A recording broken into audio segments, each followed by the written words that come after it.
E agora que nós conhecemos uma parte dos recursos de acessibilidade, como eles podem ser incorporados nas diferentes linguagens artísticas? Que pontos de atenção que nós precisamos ter para trazê-los para o cotidiano da nossa criação e da proposta de projetos?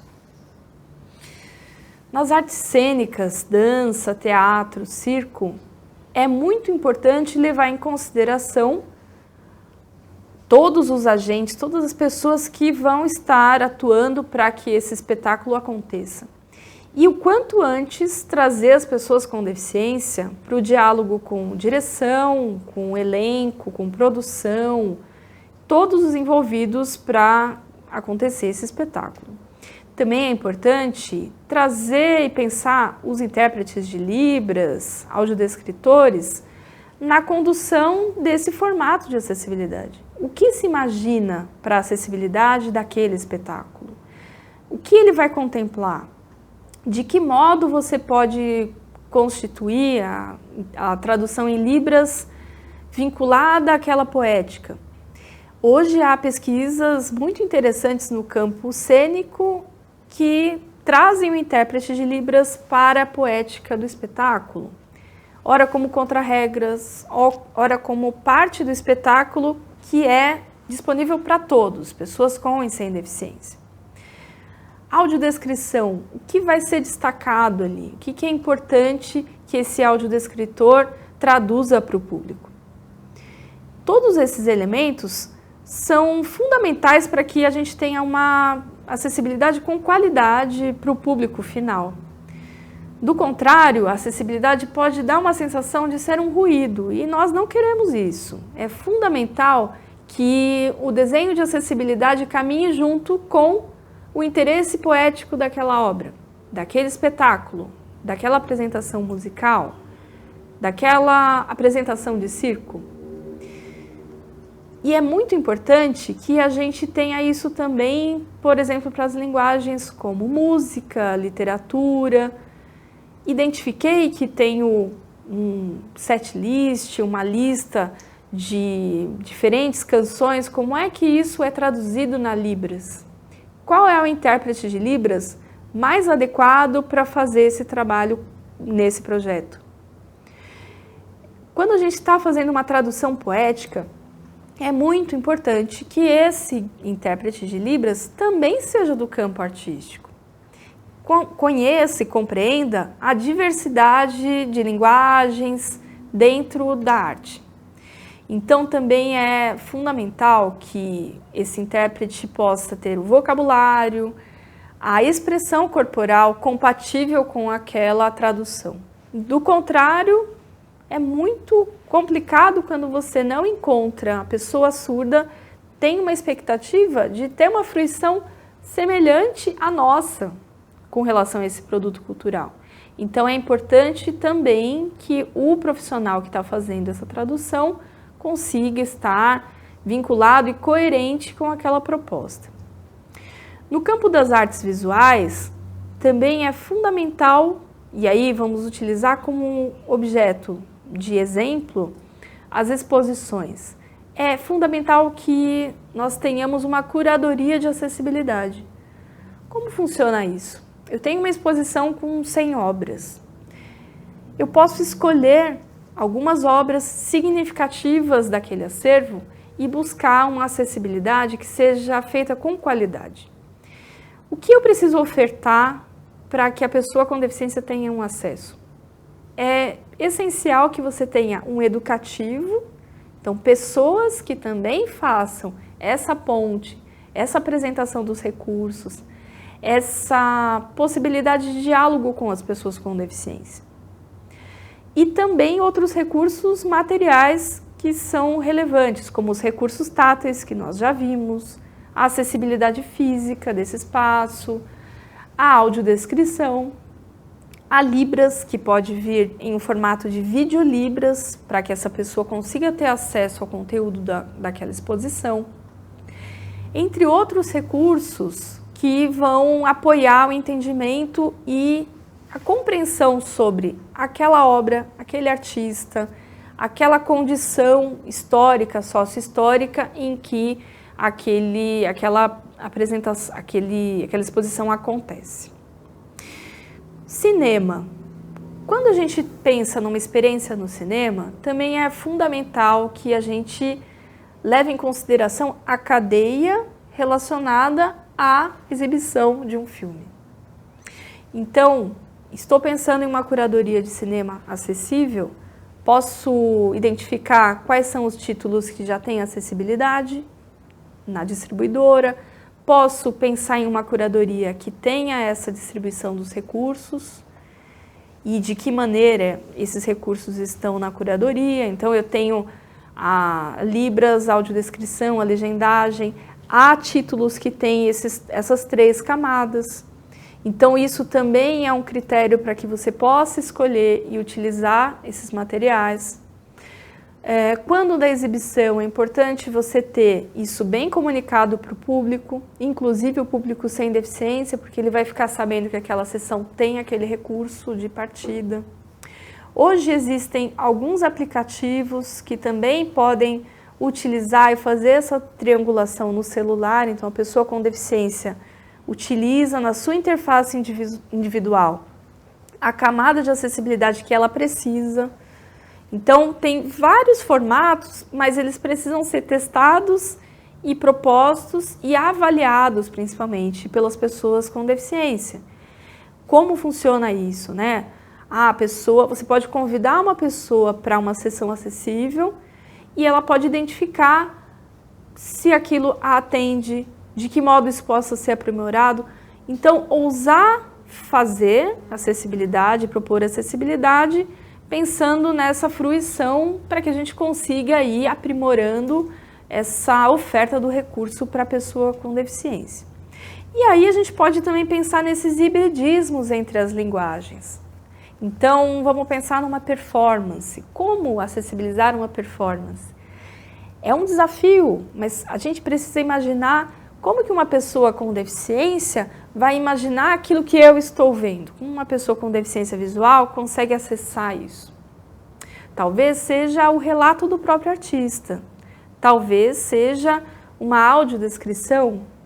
Isso tudo pode ser pensado a partir do diálogo entre artista, entre produção, entre público. Essas diversidades de linguagens, elas dão também uma ideia da diversidade de públicos.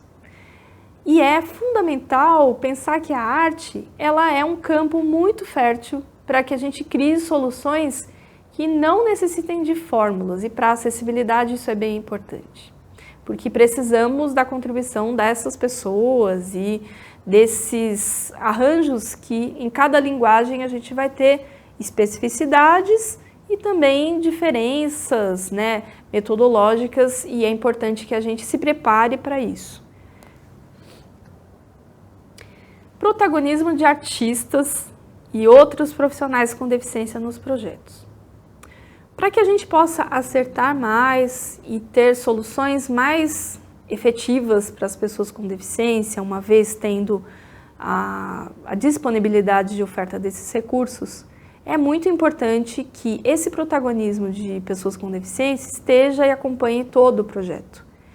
E que as pessoas com deficiência não sejam chamadas a colaborar em uma situação posterior à criação de um projeto de acessibilidade. Para que isso aconteça, é bem necessário que você identifique no seu território quais são os profissionais com deficiência.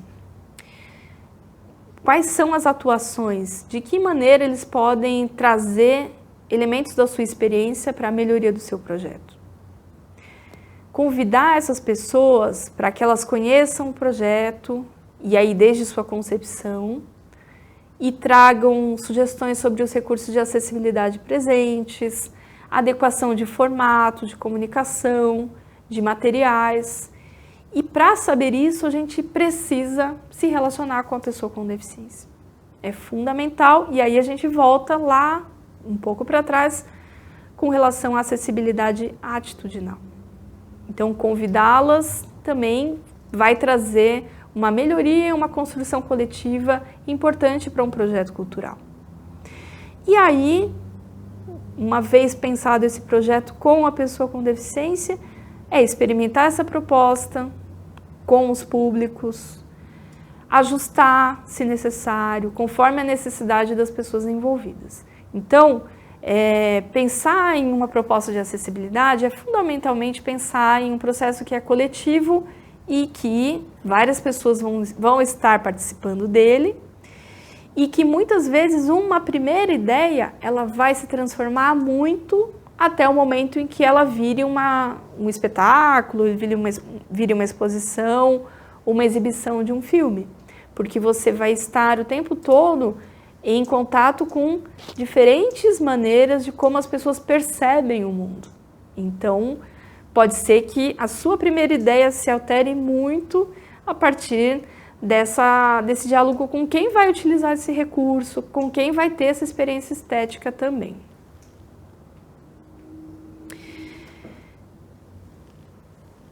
Resumindo, quando a gente pensa em um projeto de acessibilidade, nós precisamos levar em consideração uma construção coletiva com base em critérios objetivos, como a acessibilidade física e arquitetônica, a ter como base a nossa legislação vigente, mas poder fazer para além da lei um processo que seja significativo para que a gente tenha cada vez mais plateias e colegas e artistas e profissionais com deficiência trabalhando conosco.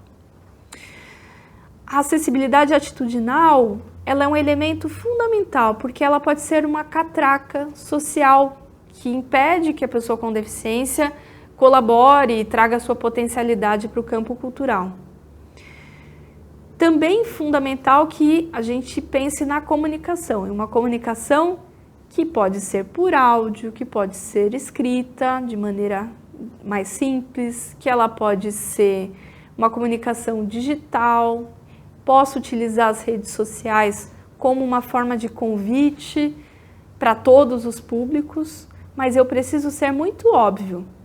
Não necessariamente aquilo que a gente vê como pessoa sem deficiência e vidente é uma condição que é para todas as pessoas. Quando a gente pensa em comunicação, a gente precisa imaginar que há pessoas que percebem o mundo a partir de outro meio. Não necessariamente visual, não necessariamente auditivo. E que também tem outras cognições e outros modos também e tempos de entendimento dessa comunicação. E aí isso faz a gente refletir sobre como, o quanto que a nossa comunicação está sendo efetiva para mais gente, de maneira mais democrática. Nós também conhecemos alguns recursos de acessibilidade que são elementos de equidade para mais pessoas acessarem os seus direitos culturais. Nós, pessoas sem deficiência, temos acesso aos direitos culturais a maior parte do tempo. E um elemento importante é eu ter a certeza de que esse recurso está ali à minha disposição, naquele horário, naquela data, e isso é muito fundamental também. Então, a oferta de recursos de acessibilidade, ela está também vinculada a uma comunicação dessa oferta. A gente só vai para uma festa sabendo o que tem, a gente só vai para um encontro social sabendo que a gente é bem-vindo. E é sobre isso também. A acessibilidade tem a ver com a gente ser bem-vindo, bem-vinda, bem-vinde como a gente imagina ser, como a gente é. A acessibilidade cultural nas diferentes linguagens. Então, é possível você fazer acessibilidade e experimentando esses recursos a partir daquela linguagem, levando em conta a natureza, o formato, a quantidade de pessoas presentes e levando em consideração essa diversidade de leitura. Então, a diversidade que vai estar, quando eu trago a pessoa com deficiência, quando eu tenho uma pessoa que está, o diretor, a pessoa que está vinculada aos processos de criação do espetáculo e a pessoa que está fazendo essa tradução. Então, a tradução para Libras, a pessoa que pode fazer a legendagem, a pessoa que está na audiodescrição, elas vão trabalhar juntas e entender esses tempos. Olha, quando que cabe, quando que eu posso ter audiodescrição no meio das falas, como é que isso acontece de uma maneira que seja fluida e bacana para todo mundo. Isso só acontece quando a gente vai tecendo desde o começo o projeto. E, por fim, e fundamental e essencial para nós é onde estão as pessoas com deficiência? Onde estão elas no meio cultural? Procure ficar sabendo, conhecer as suas atuações, as suas perspectivas, para que a gente possa ter cada vez mais a presença delas na condução do projeto junto com a gente.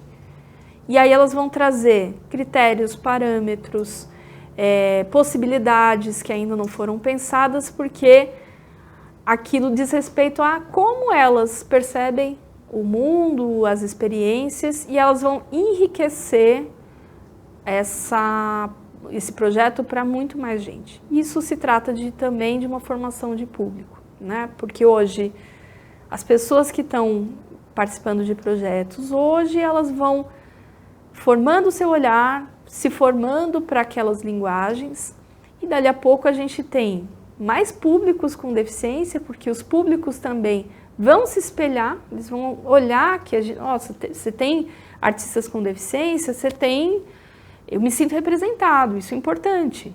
Então, além do protagonismo artístico, né, e profissional dessas pessoas, isso também diz respeito com plateias mais diversas, auditórios, teatros cheios de pessoas que por muito tempo, historicamente, estiveram dentro de casa ou dentro de espaços sociais institucionalizados. Então, pensar o panorama de acessibilidade é olhar a gente como implicado nisso tudo. Então,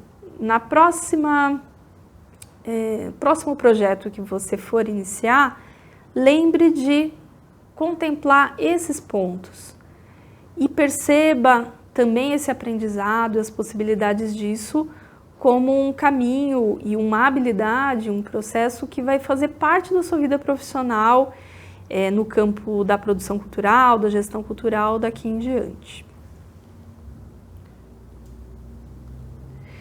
Quero agradecer a sua caminhada até aqui comigo, esperando que esses elementos, esses tópicos que nós trouxemos, bastante iniciais, te deem condições de segurança para iniciar e ousar fazer projetos de acessibilidade em diferentes linguagens, para diferentes públicos e trazendo mais diversidade e uma leitura mais ampla sobre acessibilidade, sobre públicos, sobre a diversidade dentro da própria linguagem e pensar que, como gestores, como produtores culturais, nós somos agentes dessa mudança, dessa possibilidade para que mais pessoas estejam conosco e sejam bem-vindas nos nossos espaços e projetos. Obrigada.